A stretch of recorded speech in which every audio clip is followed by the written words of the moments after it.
예, 오늘 하나님 말씀은 창세기 37장입니다. 창세기 37장 18절에서 24절 말씀입니다. 창세기 37장 18절에서 24절 말씀. 창세기 37장 18절에서 24절 말씀입니다. 예, 제가 먼저 읽고 교독하도록 하겠습니다.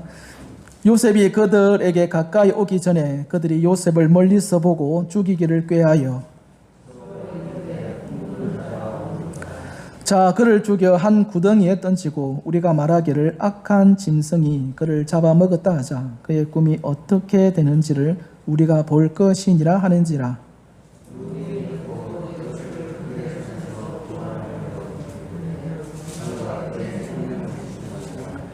루벤이 또 그들에게 이르되 피를 흘리지 말라. 그를 광야 그 구덩이에 던지고 손을 그에게 대지 말라 하니 이는 그가 요셉을 그들의 손에서 구출하여 그의 아버지에게로 돌려보내려 함이었더라.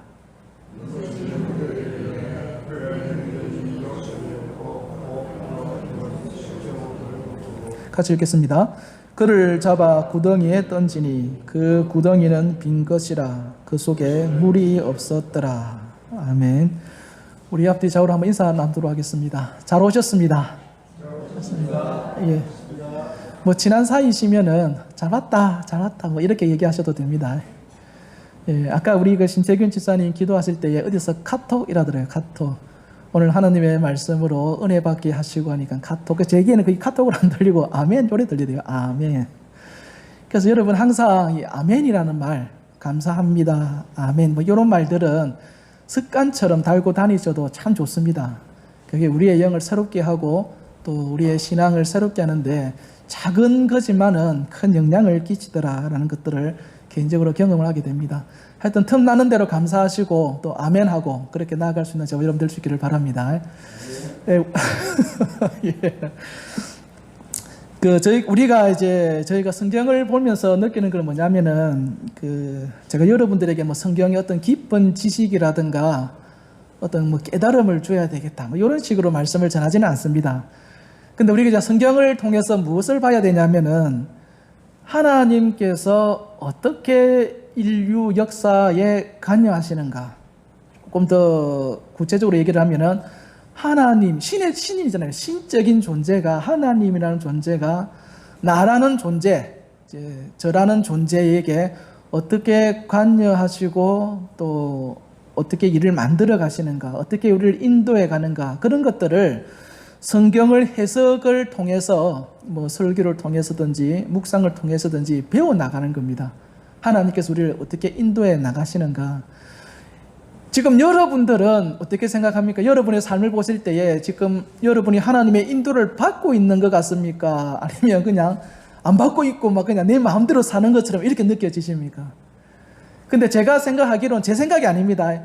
여러분들이 죄를 짓든 뭐 놀러 가든 무엇을 하든지 간에 저와 여러분들은 매 순간마다 누구의 인도를 받고 있는 겁니까? 하나님의 인도를 받고 있는 겁니다. 하나님의 인도를. 그를 절대로 망각해서는 안 됩니다. 단지 우리가 그런 것들에 대한 깨달음이 없고 또 배운 바가 없다 보니까 지금 나는 하나님과 무관한 인생을 사는갑다라고 생각하지만 그러나 실제로는 하나님께서 나를 이끌어 가시더라는 거죠. 그래서 그것을 어떻게 내 삶을 해석해내는가, 그걸 우리가 영적인 분별이라 하지 않습니까? 그 영적인 분별력들을 이제 성경 말씀을 통해서 이 사람의 인생은 이렇게 하나님이 이끌어 오셨구나. 그거를 이제 어디에 대입하는 겁니까? 나 자신에게 대입함으로써 하나님의 그 인도하심을 발견할 수 있더라는 겁니다. 그래서 오늘 이 시간에도 하나님의 말씀을 통하여서 이것은 그 시대에만 주어진 말씀이 아니라 하나님은 이 시대에 그렇게 인도하셨기 때문에 오늘 나도 이렇게 인도함을 받을 수 있구나로 적용할 수 있게 되기를 바라겠습니다.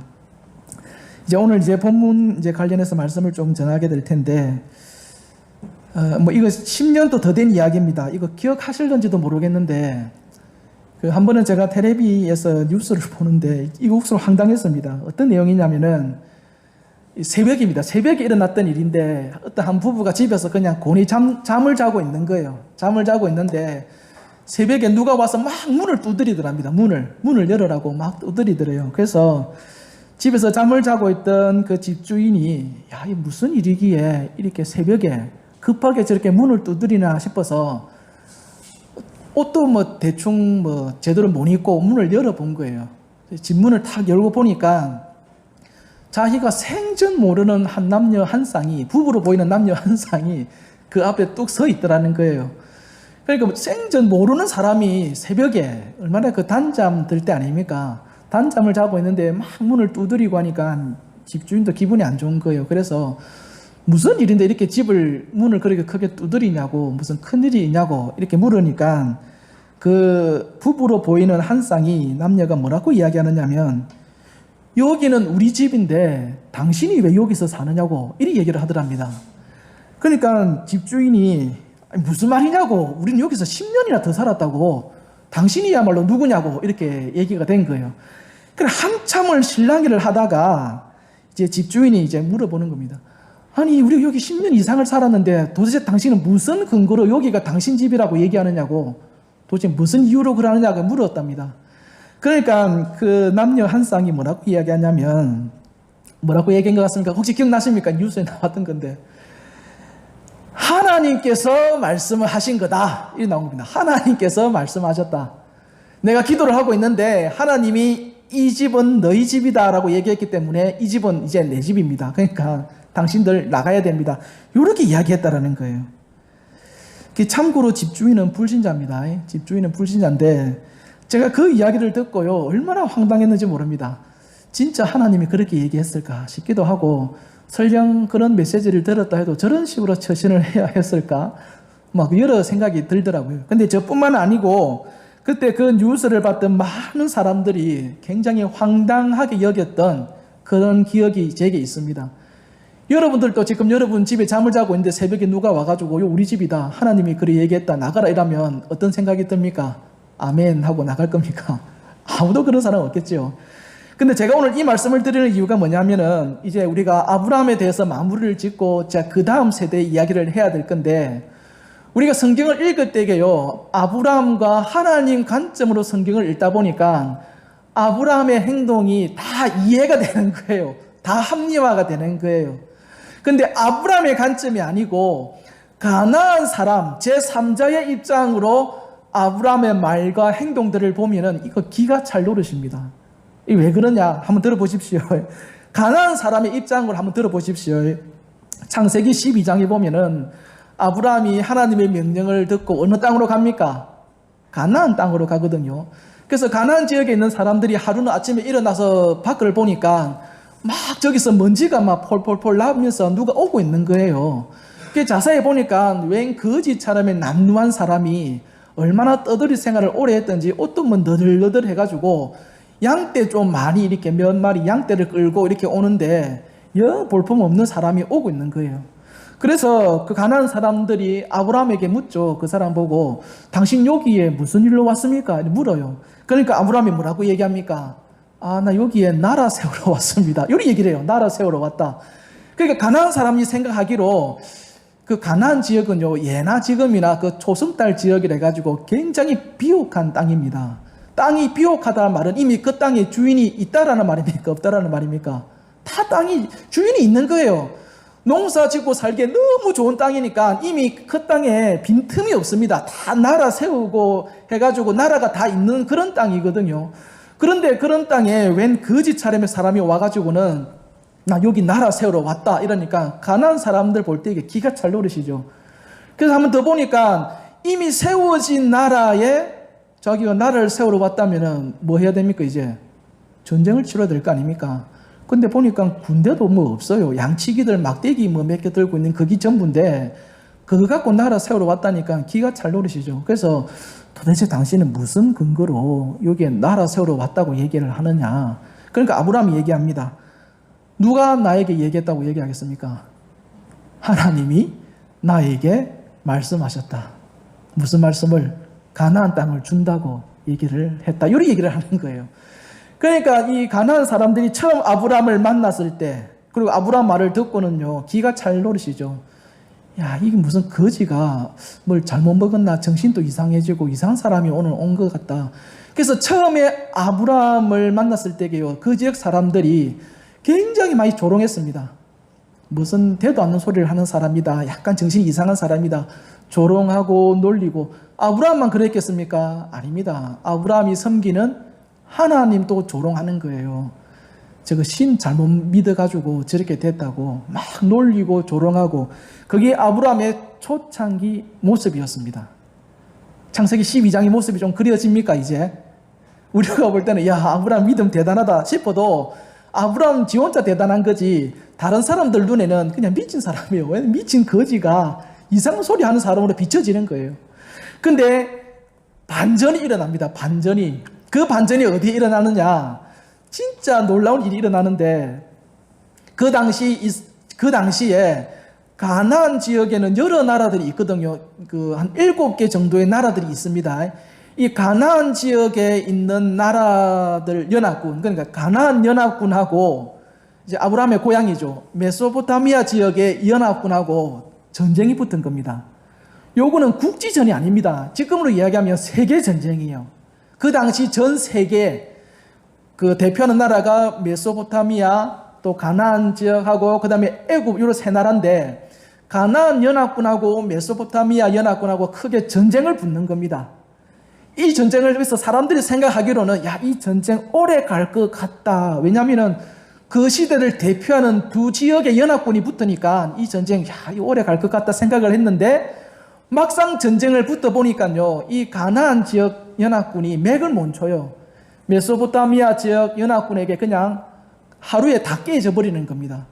그만큼 메소포타미아 지역 군세가 뭐하다라는 겁니까? 강하더라는 거예요.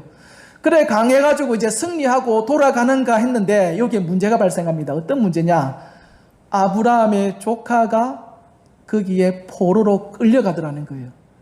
그러니까 아브라함이 어떤 뭐 큰 뜻을 가지고 어떤 큰 목적을 가지고 그런 게 아니라 자기 조카가 끌려가니까, 요건 무슨 문제입니까? 가정사 아닙니까? 개인 가정사거든요. 자기 조카 구하려고 내가 저 메소포타미아 쟤네들을 부숴가지고 이곳에 하나님의 이름을 날리겠다, 이것도 아니고 그냥 조카 구하려고 자기 집에서 양치던 애들 한 300명 끌고요, 메소포타미아고 간 거예요. 자기 조카 찾으려고.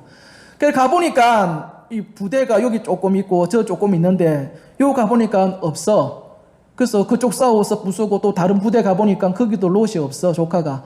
이렇게 해가지고 조카 롯을 찾아왔는데, 그렇게 몇 분 부딪히고 나니까 메소포타미아 연합군이 완전히 괴멸이 돼버린 거예요. 그러니까 그 뒤로는요, 가나안 지역에 있는 나라들이 아브라함을 어떻게 보겠습니까? 자기들도 진 그 전쟁을 조카 구하겠다는 그 가정사 문제로 메소포타미아 연합군을 부쉈다면, 아브라함이 작정하고 전쟁을 일으키면 우리 다 죽는다, 이런 생각이 드는 거예요. 그 뒤로부터는요, 이 아브라함을 바라보는 시선이 달라집니다. 야, 저거 함부로 할 게 아니다. 우리가 보니까 아브라함이 섬기는 저 신도 우리가 가볍게 볼 신이 아니구나 하고 시야가 바뀌어지게 된 겁니다. 이해가 되십니까? 처음에 아브라함이 하나님 앞에 순종해서 가나안 땅에 왔을 때에는요, 사람들이 아브라함을 억수로 우습게 여긴 거예요. 근데 시간이 지나고 하니까 아브라함이 그 지역에서 어떻게 된 겁니까? 인정을 받게 된 거죠. 누구의 도우심으로요? 하나님의 도우심으로 인정을 받게 된 거예요. 여러분, 우리가 하나님 앞에 믿음을 가지고 무엇인가를 행할 때에는요, 처음에 아브라함이 가나안 사람으로 받았던 그런 조롱, 멸시, 우리도 받습니다. 처음에 믿음을 가지고 행할 때는. 왜냐하면 우리의 모습이 너무 초라한 거예요. 우리가 갖고 있는 꿈, 우리가 갖고 있는 그 믿음을 이루기에 우리는 너무나도 초라한 사람이기 때문에, 우리가 어떤 믿음을 가지고 행할 때에, 꿈을 가지고 행할 때에 주변 사람들은 비웃습니다. 근데 그 비웃음의 순간을 넘어서 끝까지 꿈과 믿음을 갖고 있다면 나중에 그것이 어떻게 된다는 겁니까? 이루어지더라는 거예요. 그게 믿음의 권세입니다. 믿음의 권세. 어느 집에 한 자녀가 있었는데, 이도 좀 오래됐습니다. 이 자녀가 꿈이 있는데 어떤 꿈이냐? 월 1,000만 원 버는 꿈을 가지고 있는 거예요. 월 1,000만 원. 그래가지고 그것을 벽에 이렇게 붙여놓은 거예요. 앞으로 나는 매월 1,000만 원의 수익을 번다 이렇게 붙여놓은 모양이라. 근데 요즘 보면은 이제 집에 뭐 정수기라든가 요 렌탈하면은 그 한 달에 한 번씩인가 두 달에 이렇게 와서 이렇게 점검해 주는 분이 있잖아요. 그분이 그 집에 와서 점검을 하다가 그걸 본 거예요. 나는 매월 1,000만 원의 수익을 번다. 이걸 본 거라. 보고는 이분이 이런 거예요. 자기도 모르게 고객이 집에 와가지고 이래 된 거라. 왜냐면은 말이 쉬워서 월 1,000만 원이지 매월 1,000만 원 벌면 1년 연봉이 얼마입니까? 1억 2천 아닙니까? 1억 2천. 제가 한번 조사를 해보니까 그 뭐더라. 매번 이제 국민 그 은행에서 매년 이렇게 소득 산출하는 뭐가 있더라고요. 그거 보니까 우리나라에서 1억 이상 버는 사람이 전체 인구의 한 7.5% 정도 된다고 하더라고요. 그게 상위죠, 상위. 그것을 자기는 쉽게 도달할 수 없는 건데 거기에 자기가 꿈이라고 딱 도달해놨더라고요. 그래서 제가 그 친구가 그 꿈을 이루는지 어떤지는 저는 잘 모르겠는데 근데 제가 분명히 하나 얘기할 수 있는 거는 어떤 거라도 꿈은 가지고 있으면 좋습니다. 어떤 거라도 꿈은 가지고 있으면 좋습니다. 그리고 그 꿈을 상대방이 들었을 때에 비웃는 꿈이라면 더 좋은 꿈입니다. 내가 이룰 수 있는 거는 사람이 꿈을 꿀 필요가 없습니다. 그건 안 꿔도 이루어지니까. 그러나 내가 이야기했을 때에 상대방이 비웃을 정도의 꿈이라면요. 그 꿈은 반드시 가질 필요가 있는 꿈이더라는 거예요. 오늘 성경 본문에 보면은 이거 우리 다 아는 얘기입니다. 요셉에 대한 이야기 아닙니까? 요셉에게는 총 12명의 형제가 있는 거죠. 그 중에 요셉은 11번째 형제 아닙니까? 11번째인데 오늘 성경 본문에 보니까 이 요셉이 아버지의 심부름으로 형들이 양치기 하는 거 어떻게 양을 잘 치고 있나? 그거 감시도 하고 또 그런 걸 여러 할 요량으로 아버지 심부름으로 형들에게 가고 있는 거예요. 근데 가고 있는데 18절에 보니까 멀리서 요셉이 오는 것을 보고요. 10명의 형제들이 요셉을 어떻게 하려 하고 있습니까? 18절 한번 읽어볼까요? 18절입니다. 오늘 본문 18절 한번 읽어보겠습니다. 시작.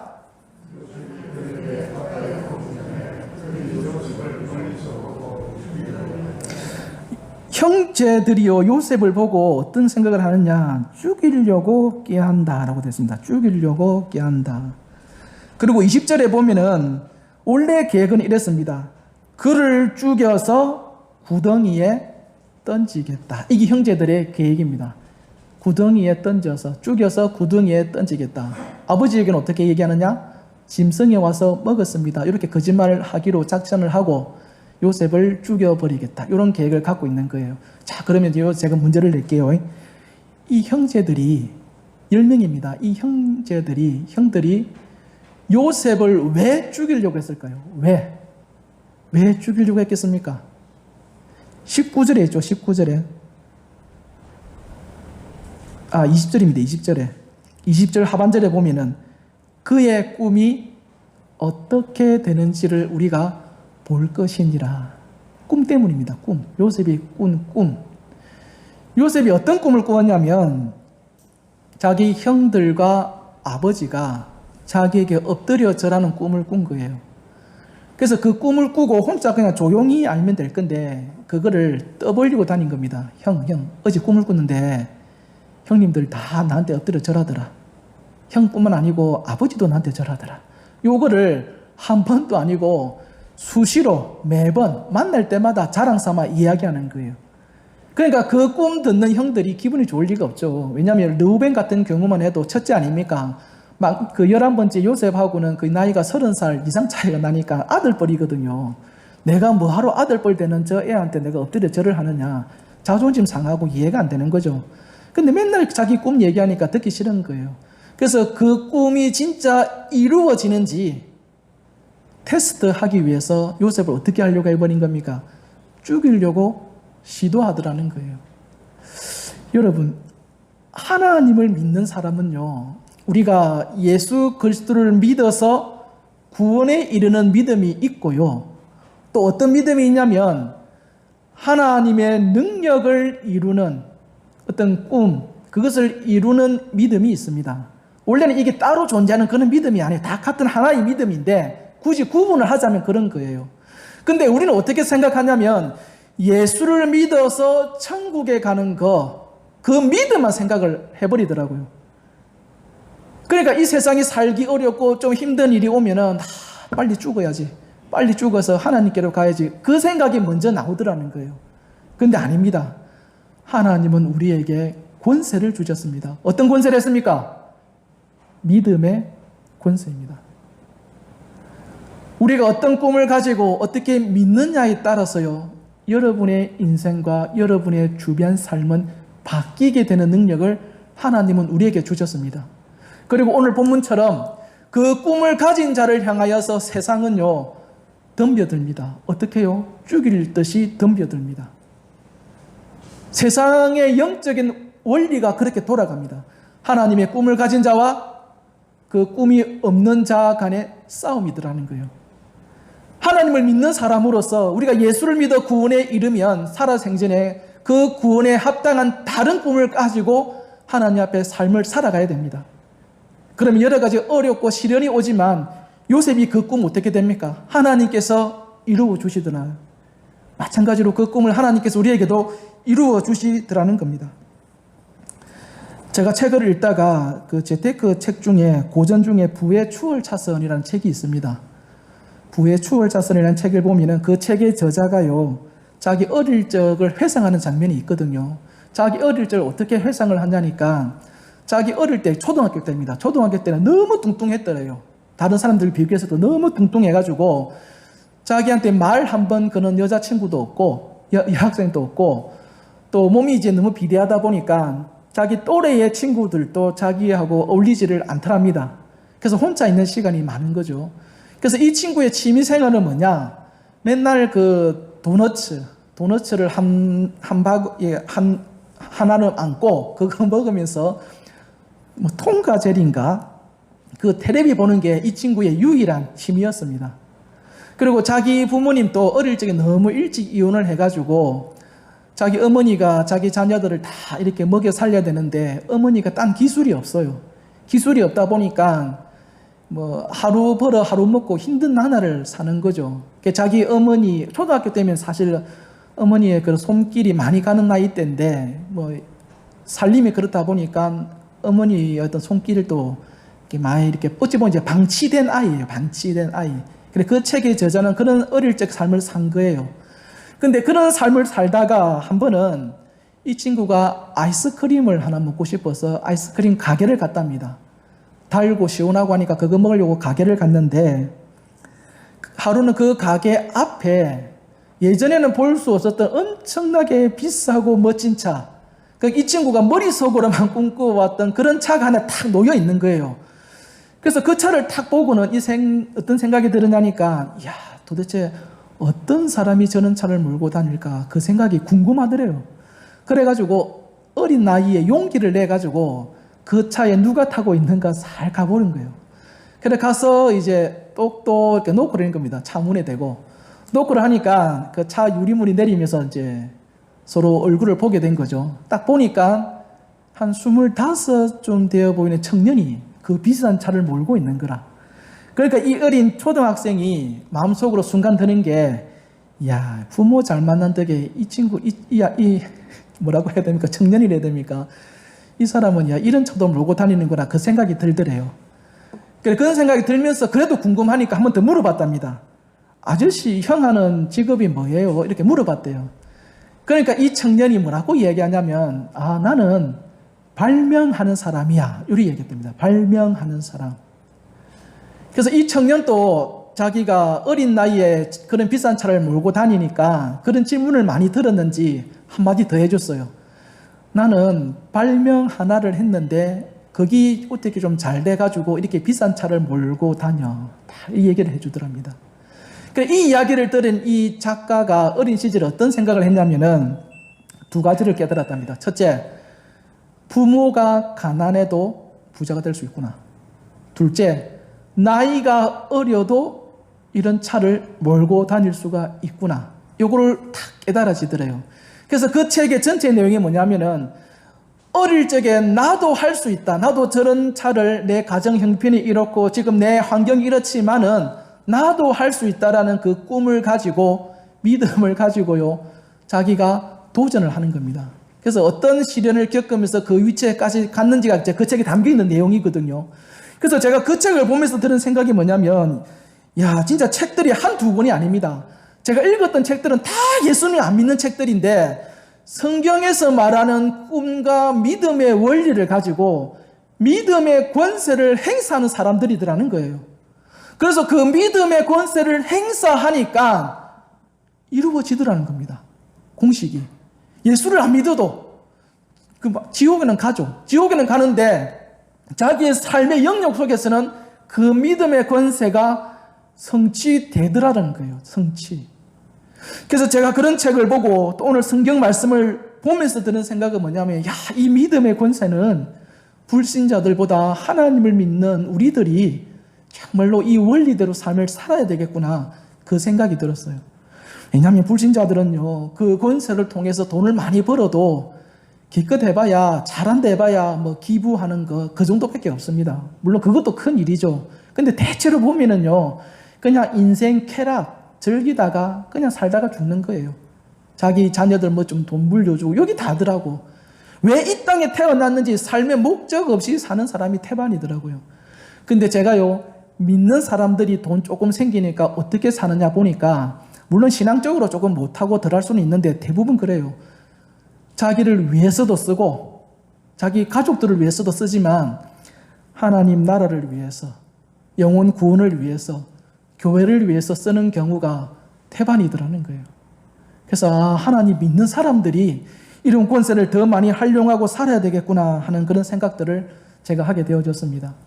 예전에 제가 한번 여러분들에게도 말씀드린 적이 있을 겁니다. 83세 되는 은퇴하신 목사님이 강단에 서서 설교를 하시는데, 설교하는 중간에 뜬금없이 자기는 지금 영어 공부를 하고 있다고. 제가 그 말씀을 듣고, 아니, 저 연세에 무슨 영어 공부를 하실까? 근데 그분 말씀이, 자기는 70세 때 목사 은퇴하고 나면 이제 하나님의 부르심만 기다리면 되는 줄 알고 산 거예요.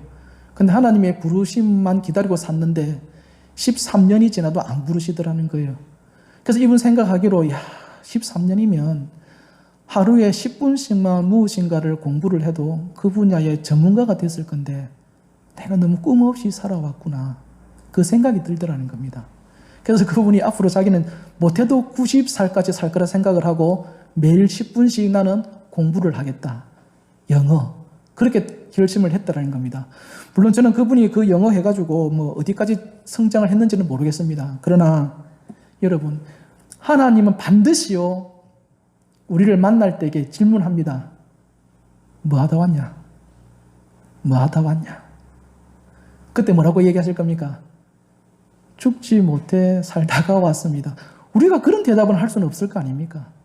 어떤 꿈과 목표를 성취 못하고 이루지는 못하더라도, 하나님, 저는 이 꿈을 가지고 살아왔습니다.